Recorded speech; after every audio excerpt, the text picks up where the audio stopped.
Good evening, everyone. I just want to thank everyone for jumping on tonight as we start our spring term all department kickoff meeting. We got probably about 50 more people that are in the process of jumping in here. So I'll just give maybe some quick house cleaning before we get started. First, with gratitude, I want to thank everyone. It was a week ago, last Thursday, we had our school had its 24-hour Giving Day challenge, of which athletics did a fantastic job. And I know many of the student athletes, along with the coaches and parents, contributed a week ago. So I'd want to, on behalf of the athletic department, want to thank you for your participation with that. Very much appreciated on all ends. We set records, and we couldn't have done it without you. So thank you with that. As we begin tonight, I want to just also let you know that we will be using the Menti app to have some interaction. So if you have a phone, just have that nearby. Most of you have a phone with you all the time, so you'll be using that tonight. So just be ready with that. And we're still waiting on a few other people to come in, but I think it's important to stay on schedule tonight. One of the things we're going to try to do is get you in and out of here in less than an hour. And hopefully what some of the lessons and things that we touch on tonight, we'll be able to come back to in our cohort meetings, which start next week with the freshmen and sophomores, and the following week with the juniors and seniors. To get us started here tonight, I want to send it over to Father Nash to get us started with a prayer, to get us centered as we begin our spring term all department kickoff. So Father Nash. Let us pray. God of wisdom and love, as members of the Jesuit College community, we are people who are meant to be men and women for and with others. We're meant to be the change. So help us be leaders in this age of the pandemic. Let us stop to think about we are moving from the darkness of winter into the light of spring. Help us to encourage one another and encourage the community to be filled with hope. May we praise your name in all that we do and say, now and forever. Amen. Thank you, Father. As we begin our all department meeting, normally, if you think back in years past, we've been in the gym, we've broken up into groups, we've had different peer-to-peer type format questions where we've had a panel discussion. This year, obviously, is a little bit different. We're going to stay with our theme of Be the Change. I'm going to turn it over to our partner, Matt Davidson, from Excellence with Integrity. And I know every time Matt talks, we are always able to pull one or two things away. So my challenge and my challenge for everyone listening tonight is to pay attention, listen, hear and listen, take the message that Matt gives us. And hopefully if we can get one or two things from this tonight, I really believe it can help us have a fantastic term. So with no further ado, please, Matt, the floor is yours. Thank you. Hey everybody, it's great to be back together and to be with you tonight. We really want to try to dig in, recognizing where we are in the pandemic, in our semester, and all the different things that are going on. Tonight, we really want it to be a workout that is a little tighter. We're going to try and get you in and out of here in a reasonable period of time. If you think back to the fall, we talked about our theme of Be the Change, this idea of a transformational love. Where we're seeking to personally be the change, to be the change in the world that we're in, within our team, within our department, within our college, and then preparing ourselves to be the change in the world. And we know in the year that we've had that the world desperately needs help on a lot of different fronts from each one of us. As we go into tonight, we recognize that we're almost a year has passed where really our lives changed so dramatically last spring. And over the course of that year, it has really been a time of great struggle for everybody. A rare sort of suffering that doesn't really exclude or have anybody that wasn't impacted deeply by it. And so as we reflect on that, we think about the sort of resilience that we've seen from ourselves, from the people that we know and love, from the world, really. We have experienced great adversity, and yet, as Father said, we are starting to see the other side of it. We are starting to have reasons for hope. We are seeing people who are getting vaccination. We are seeing things come back online. Meister Eckhart famously said, if the only prayer we ever said in our entire life was thank you, it would be enough. And when we think about giving thanks, we usually think about doing that in times of prosperity, when things are good. And yet, in many, many instances, it's in and through our adversity where our gratitude really comes out. We wanted to begin tonight to have some interaction, get you thinking, get you weighing in a little bit. So if you haven't already done so, weigh in, sign on to the Menti app, go to menti.com. You enter the code that's at the top of the screen there. I want you to reflect on the past year and think of something that you're grateful for. Again, there's so many things that we're sad about, so many things that we were hurt by, and yet we're often profoundly grateful in these moments as well. As we connect and reflect a little bit, just interested in our take on something you're thankful for. Again, coach, family, being healthy, family, time with family. There's been so much that has been taken away from us, and yet we really can see some of those other pieces. Got some more folks who are weighing in. Health, teammates and friends, the ability to play, the support, the people closest to you. Again and again, if you look and see the number of times we're saying friends, family, health, were we ever more grateful for those things? Your roommates, perseverance, the relationships, loyal friends. It's been a time where friendships have been tested, and those loyal friends mean a great deal. Again, as we scroll through this, you see a lot of things that resonate, the ability to practice, a lot of things that we share in common. This has been a very, very difficult year, and yet as we continue to reflect on moving forward, it's hard not to see that in and through this experience, lots of different blessings have taken place. A big shout out there for the Shamrock shape from McDonald's. I echo that blessing. All right, so a few more. We'll use the Menti app in a couple different ways as we check in. There's a beautiful, beautiful quote that says, in daily life, we must see that it's happiness that makes us grateful, not gratefulness that makes us happy. We got to go back again and again and again and to think about the roots and the fruits. If we really want to experience this deep and abiding peace, we got to find it in prosperity. We got to find it in adversity. We got to find those joys and realize that it's our mindset and our approach to it that really makes the difference. I think we had a couple of folks maybe who don't have their mute on. If you can mute just to make sure that that's not coming through for people, that'd be great.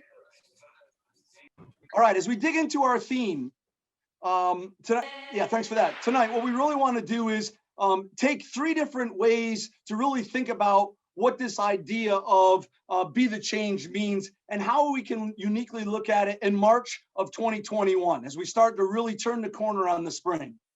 Three big insights that we want to draw on. One is this idea of living in our vision and not our circumstances.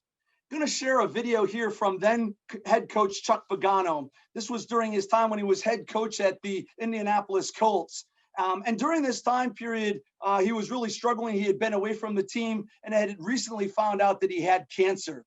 He comes back after a big win from the Colts. And in this moment, this is what is on his heart. And I think sometimes when we look and we see adversity that's going on like we've been through, it's hard to get clarity and to get a vision about what's real. And yet oftentimes you see and hear in someone's voice like Chuck Pagano, when you're up against it, when your life is really struggling, clarity comes to him. And here's the speech that he gave and the way that he framed it up.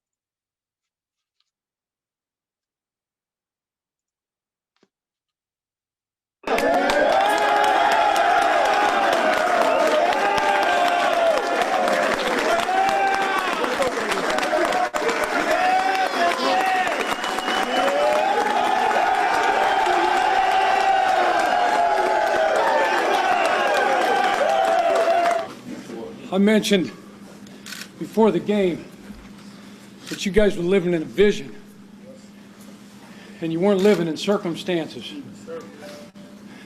Because you know where they had us in the beginning. Every last one of them. But you refused to live in circumstances. And you decided consciously as a team and as a family to live in a vision. Yes, sir. And that's why you bring things home like you brought home today. Amen. That's why you're already champions and well on your way.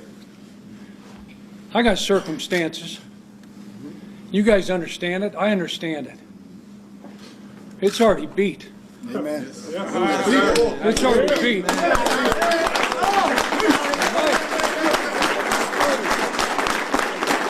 And my vision that I'm living, see 2 more daughters get married, dance at their weddings, and then hoist that Lombardi several times. I'm dancing at 2 more weddings, and we're hoisting that trophy together, man. Congratulations. I love all of you. Thank you so much. Thank you. Hey, baby. Check on 3. 1, 2, 3.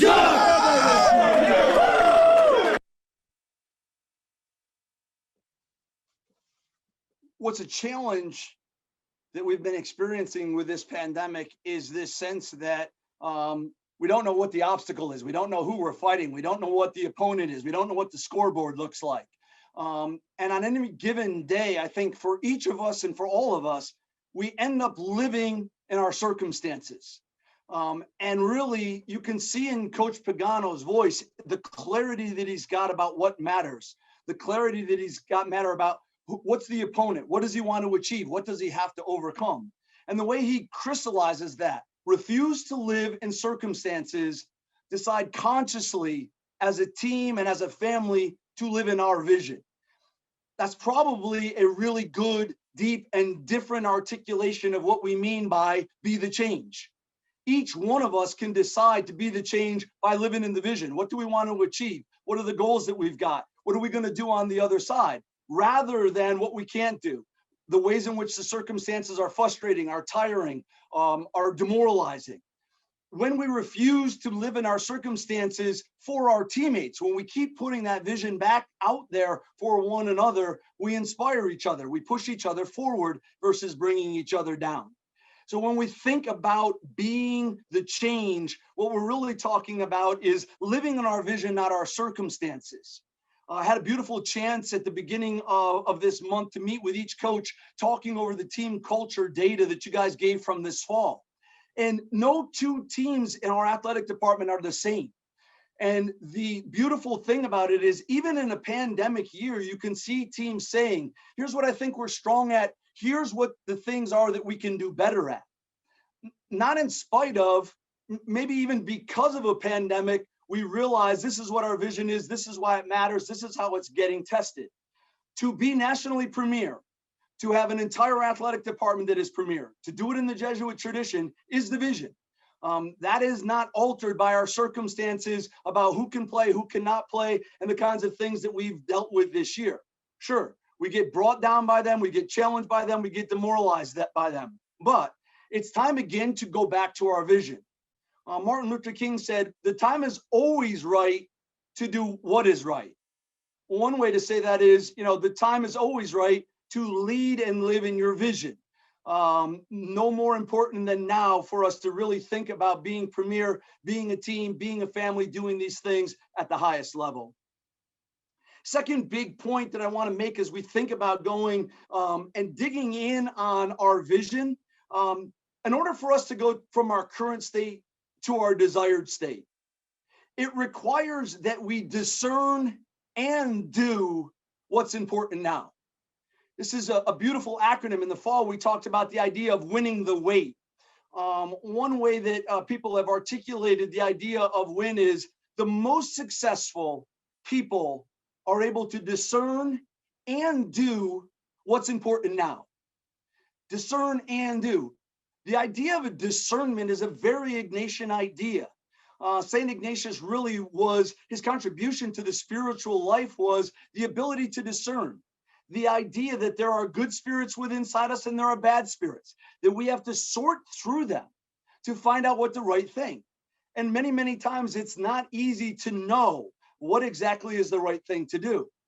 Once we have discerned what's important now, the next thing we need to do is to do it with intensity, consistency, and persistence. And that's what we're really talking about, is a winning habit is discerning. What is important now?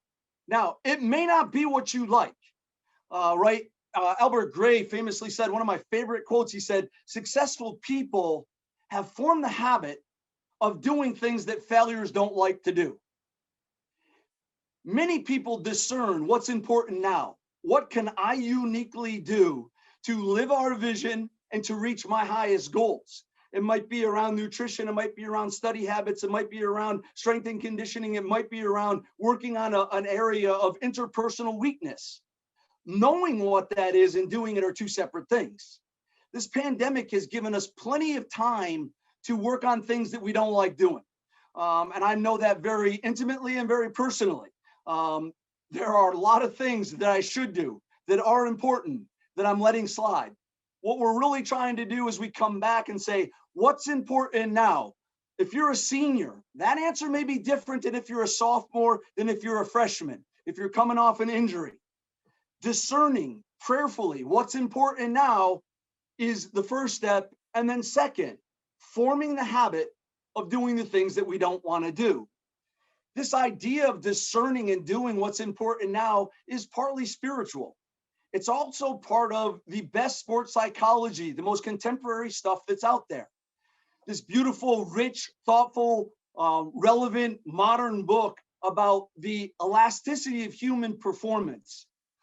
Endurance he describes as the struggle to continue against the mounting desire to stop. That's probably a pretty darn good description of what I've often felt during this pandemic on any number of levels. The struggle to continue against the mounting desire to stop.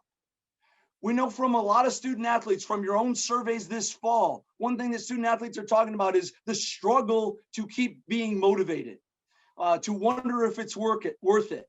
I don't have a goal. I don't have a game. I don't have a scoreboard. How do I keep moving forward? Discerning, these are the three things I need to work on, important, then doing them and staying with them is really what we're trying to get to at this next level. When we ask what's important now, it's not simply for ourselves. That has its own kind of discernment. Is it better to rest? Is it better to sleep? Is it better to take time off? Is it better to push? Do you need a kick on the butt or a pat on the back? When you discern those things, it's not always the same answer for each person. Then we ask what's best for our team. What does our team need? What's important now for our team? It may not be what you like, what you want, what you need, but what is best for the team might be you taking on a different role, challenging people in practice, cheering people, holding people accountable.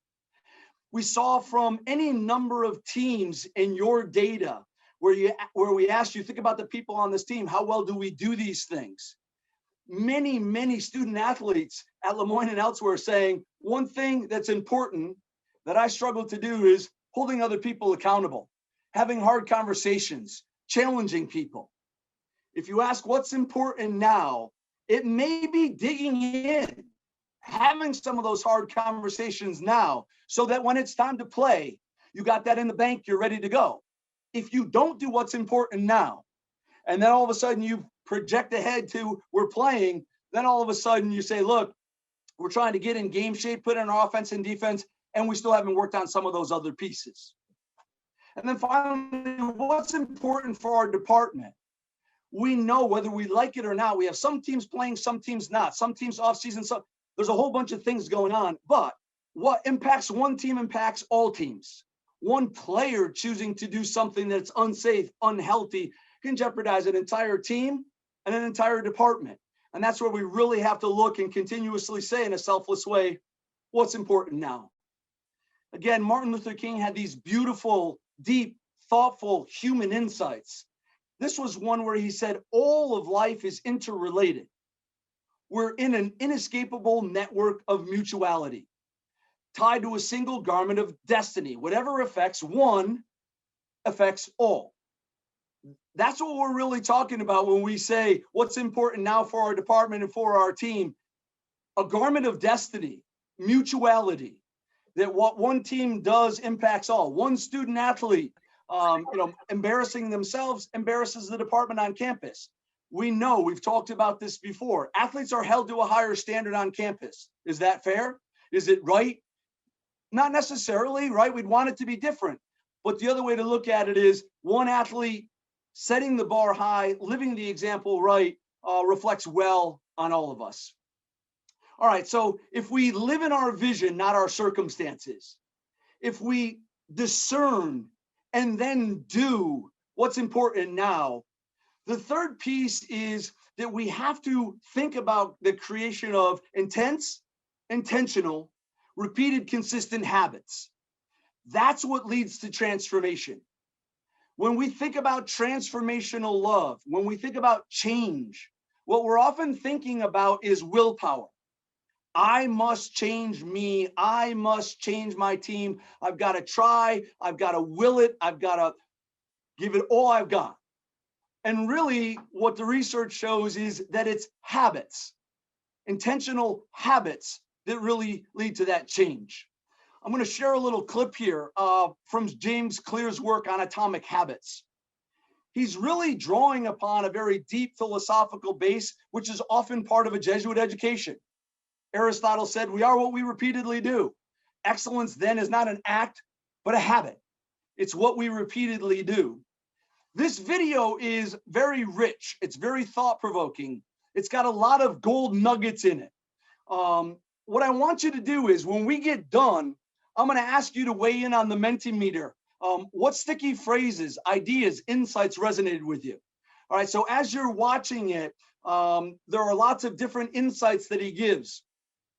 Don't worry, I've got a couple of different slides that summarize some of the different pieces. So as you watch, there's a lot going on there, but why am I sharing this now? We're in a time period where we're going from waiting to trying to really actively prepare for the next level. And we're tired and we're demoralized. What we really need to do is to begin forming personal and collective habits to get us moving forward. Much of the data from each of the teams that we looked at as we did our conversations with coaches really focused in on this critical need to form powerful habits. That's why we're introducing this now. So as you watch, look for some of the sticky insights that really resonate with you.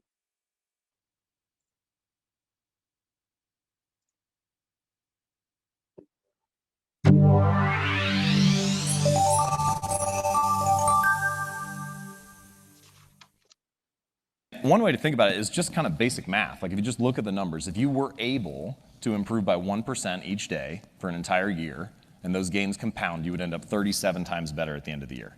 And if you were to get 1% worse, you would whittle yourself almost all the way down to zero. What's interesting here is that everybody wants a transformation, right? Everybody wants a radical improvement, want rapid success. But we fail to realize that small habits and little choices are transforming us every day already.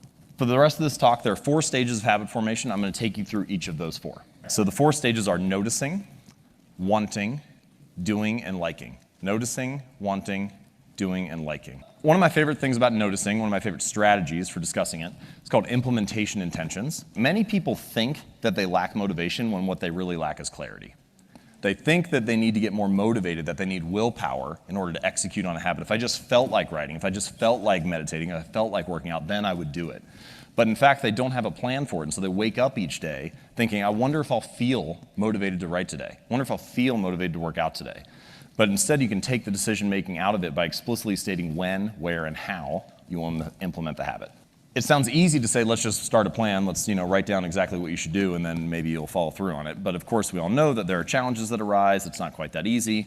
So here's a little strategy that I like to use to make sure you can come up with a better plan of action, and it's called a failure pre-mortem. So the way that it works is you think about the habit, the project, the goal, whatever the most important thing is that you want to work on, and then I want you to imagine, fast forward 6 months from now, and you failed. and then tell the story of why you failed. What happened? What challenges did you encounter? What was it that took you off course? Once you have all that stuff laid out on the table in front of you, you can start to make better choices about how to develop a plan. You can start to have if-then plans. So not only do I want to exercise for 20 minutes on Monday at 5 p.m., but also if I do not exercise because I have to take my kid to practice or whatever, then Tuesday morning at 7 a.m. I will go in, right? You can have ways to adjust for these challenges. Stage 2, wanting. One of the most overlooked drivers of habits and human behavior is our physical environment. And this is an interesting insight about our desires. Your environment often influences them. We want things simply because they are an option, right? Simply because they are in front of us at the time. Thankfully, you don't have to be the victim of your environment. You can also be the architect of it. You can decide to design something to make your good behaviors easier and your bad behaviors harder. So, when it comes to habits, if you want to practice your guitar more frequently, put it right in the middle of your living room so you run across it all the time. If you want to read more, when you make your bed in the morning, take the book you want to read, put it on top of the pillow. When you come back that night, pick it up, read a few pages, go to sleep. Many of our desires are simply shaped because we have an environment that shapes us in that way. So the moral of the story is I've never seen someone stick to positive habits in a consistent fashion in a negative environment. Maybe you can overpower it once or twice. Maybe you can have the willpower to do the right thing on one day. But if you're constantly fighting against those forces, it's going to be very hard to follow through. Stage 3, doing. The important insight here, especially for habits, is that in the beginning, the most important thing is just to shut up and put your reps in. Just make sure that you hone the skill, right? And you can start to think of it, the way that I like to think of it is that any outcome that you wish to achieve is just a point along the spectrum of repetitions. So if you have few reps to more reps, and you can imagine an easy goal, a moderate goal, a hard goal, the more reps that you put in, the more likely you are to achieve that goal.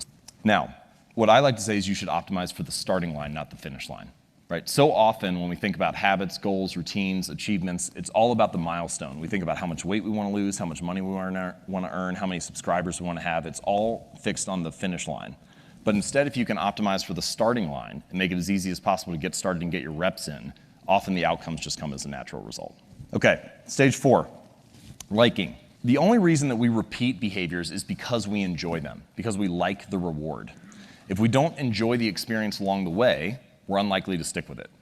And that means that you need to figure out ways to bring a reward into the present moment because good habits have a problem. And that problem is that for good habits, the immediate consequence is there. There's a cost that happens in the moment, but the reward is often delayed. So you need to figure out how to bring the reward into the present moment to stick to a good habit. And someone else who's going to be speaking here, Seth Godin, had a very nice little quote about this where he said, the best way to change long-term behavior is with short-term feedback.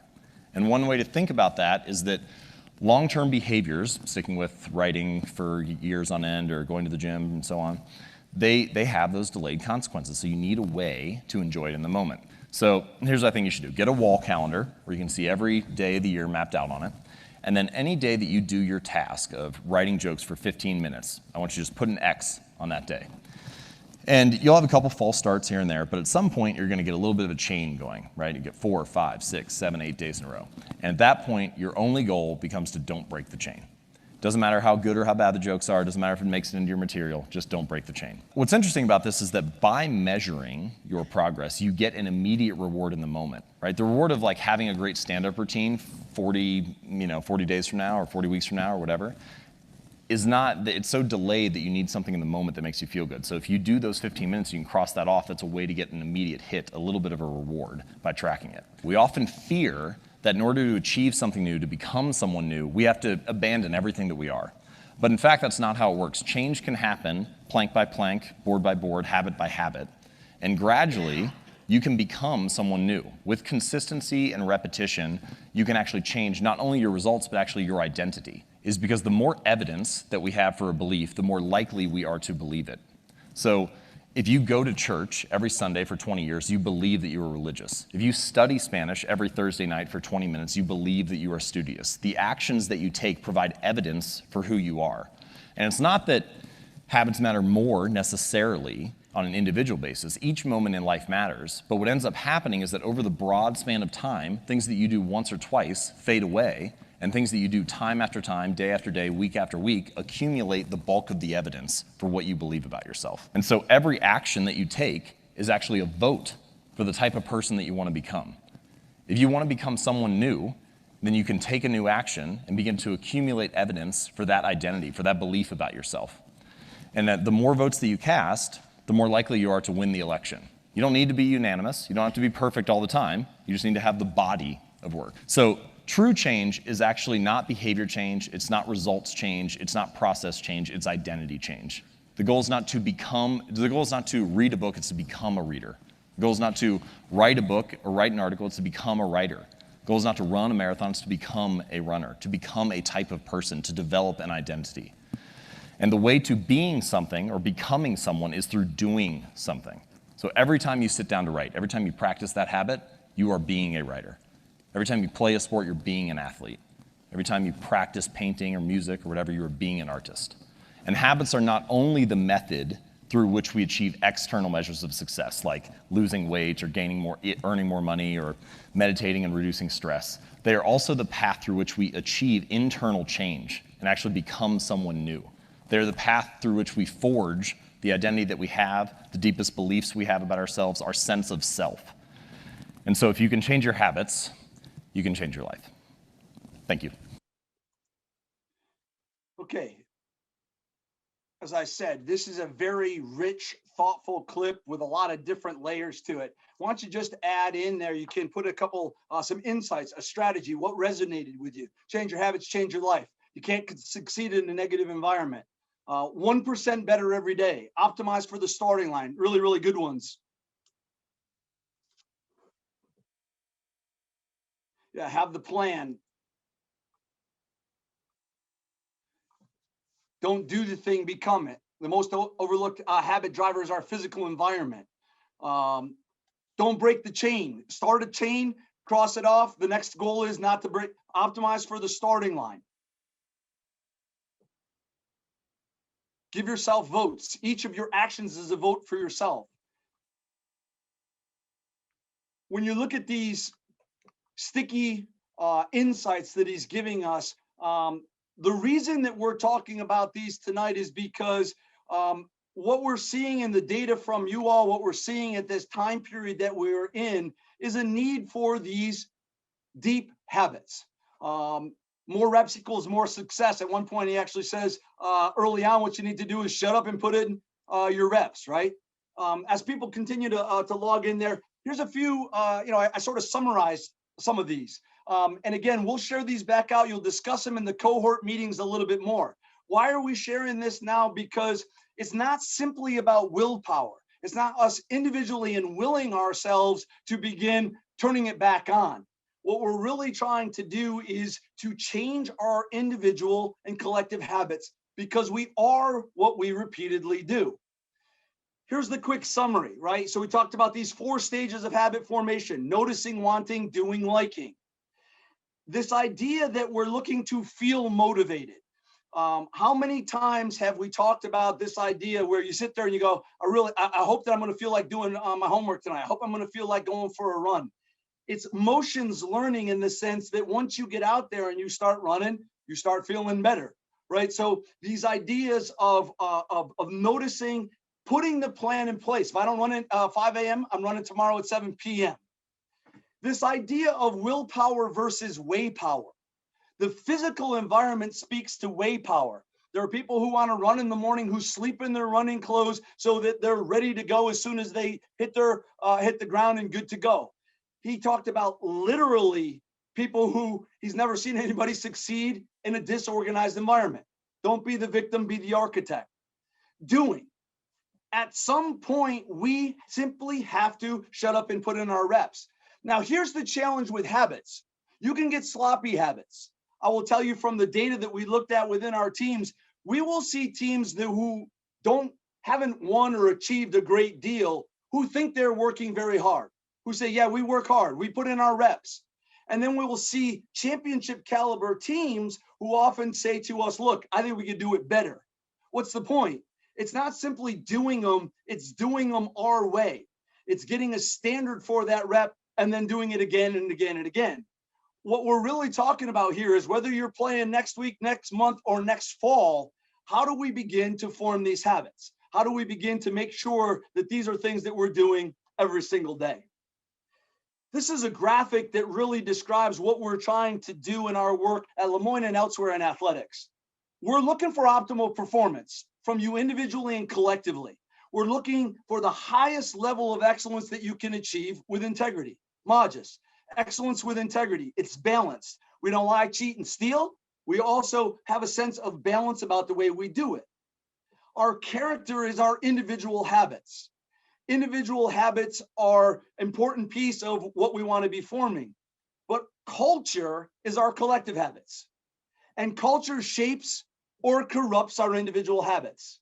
And this is why when we're thinking about creating those habits, thinking about those insights that he gave us about noticing, wanting, doing, and liking, we're not giving this to you as a self-help strategy.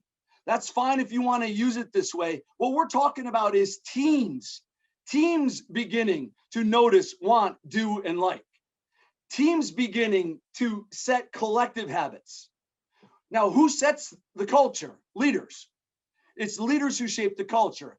I want to give a couple different examples of how these habits are formed. If you know the program, any of the self-help programs, but for example, Alcoholics Anonymous, what do they talk about? 1 day at a time. It's basically getting the streak. Once you have 5 days, 10 days, 20 days. What are you doing in Weight Watchers? You bite it, you write it. Every week you come for weigh-in, there's a habit. It's the collective group coming there that really provides the sport you need. There have been a number of teams that we've worked with over the years that have really created these powerful collective habits. There was a wrestling team that aspired to be national champions out in North Dakota. They decided with the leaders on their team that they wanted to have a dry season. No alcohol, not just 24 or 48 hours. The leaders in the team decided that. Now that's a long-term goal to hold on to that. What did they do? They basically started stringing together a series of wins, 1 day, 2 days, 3 days, 10 days, a week. By making this a collective habit, each person wasn't trying to do it on their own. The team was trying to do it. There was a baseball team we were working with, Division I baseball team, where they really felt like the energy in the dugout was very, very low. And what was happening is the coaches were basically turning around, yelling to the players, saying, look, everybody up, everybody cheer, please bring the energy. What they started to do was create a collective goal. We want to win the energy. They had guys keeping track. Was it a 5 or a 1? Once they started to win the energy in the dugout, then what they started to realize is when they win the energy, they usually won on the scoreboard. And they kept track of these two things. Why are we using the habits this way? We're writing it down. We're keeping track. We're sharing collective responsibility because it's the culture. What's the alternative? And many times what happens is there are people sitting on the bench. They know they should clap, but they're waiting for somebody else to do it.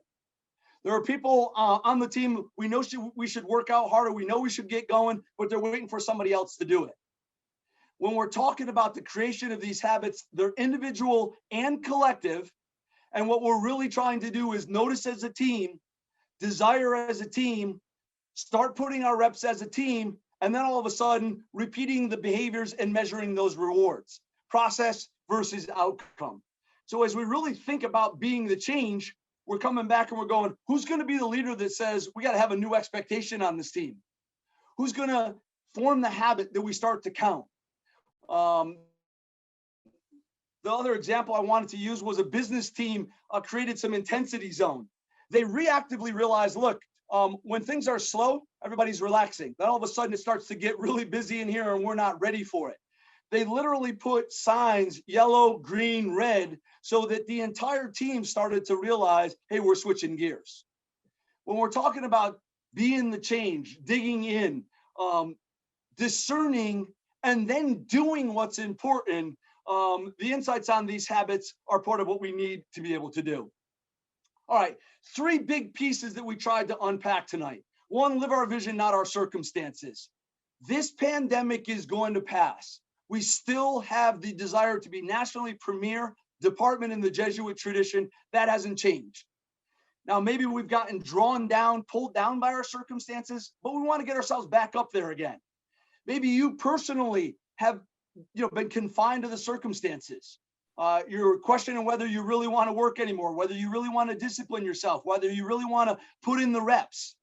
Now is the time to get back to your vision and to your goals. Second, discern and do what's important now. And this is a very tricky time. We know when we're talking about mental health, sometimes what you need is rest. Sometimes what you need is a kind shoulder to cry on. Sometimes what you need is a kick on the butt. What's important now is not the same for each person or each team. And the safety comes from talking about that with other people. We know from the coaches, we know from your data, many of the student athletes on our teams are saying, look, I've deepened my relationship with my coach and my teammates in new and different ways. What we really want to do now is build on that as we move forward. And then finally, as you think about shaping personal and collective habits, hoping that some different insights on how habits get formed can help you. But here's the suggestion. Don't go back and simply try to do this by yourself. Captains on our team, work with the coaches. In the cohort meetings, we're going to challenge you to have some of these collective conversations about what's important now for our team. How do we get a scorecard for that? How do we begin to get some win streaks going? How do we shut up and put in our reps? How do we make sure that our reps are intense, intentional, and in a high process? Something that we really can feel good about. All right, as we close out our time here together, just looking to connect and see, we know that Zoom is not perfect. We're trying to make it interactive as best we can. We're trying to bring you information connected to what we know from coaches, and your team data is important for you. So something valuable, useful, or insightful that you got from tonight. Chance to get better, staying positive, getting more reps.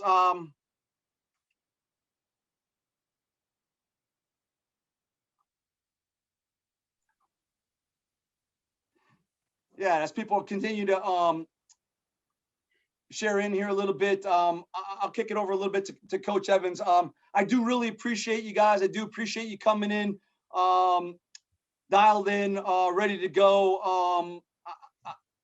This pandemic is going to go away, and I really and truly hope that we're continuing to win the weight and be ready to be the best we can on the other side.